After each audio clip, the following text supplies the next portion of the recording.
বীরভূমের রামপুরহাট থানার পানিশাইল গ্রামে বুধবার দুপুরে গোলাপশা খাতুন নামে এক মহিলার ১.৫ বছরের কন্যা অপহৃত হয়। অভিযোগ, মুর্শিদাবাদের বাসিন্দা ইব্রাহিম শেখ শিশুকে অপহরণ করে। পরিবারের অভিযোগের ভিত্তিতে তদন্তে নামে রামপুরহাট থানার পুলিশ। মোবাইল টাওয়ার লোকেশন ও গোপন সূত্রে খবর পেয়ে পুলিশ হানা দেয় মুর্শিদাবাদের জঙ্গিপুর বাসস্ট্যান্ড এলাকায়। সেখান থেকেই অপহৃত শিশুকে উদ্ধার করা হয় এবং গ্রেপ্তার করা হয় ইব্রাহিম শেখকে।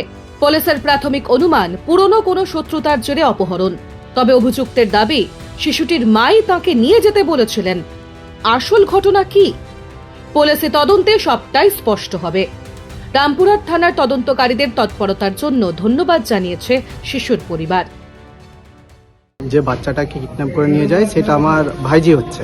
হ্যাঁ, সে পরিচয় দেয় যে আমার বৌদির দূর সম্পর্কের চাচাতো ভাই। সে বলে সে বাড়িতে আসে, বাড়িতে এসে আপনার কিছুক্ষণ বাড়িতে থাকে, 10-5 মিনিট মতো বাড়িতে থাকে। তারপরে বাচ্চাটাকে করে করে নিয়ে গ্রামের দোকানের দিকে যায়, যে ক্যাডবেরি কিনে দেওয়ার জন্য, চকলেট কিনে দেওয়ার জন্য নিয়ে যায়। আমরা রিপোর্ট করেছি তার 1-1.5 ঘন্টার মধ্যে বাচ্চাটাকে ফিরিয়ে দিয়েছে। আমি ধন্যবাদ জানাতে চাই রামপুরহাট সমস্ত পুলিশ কর্মীকে।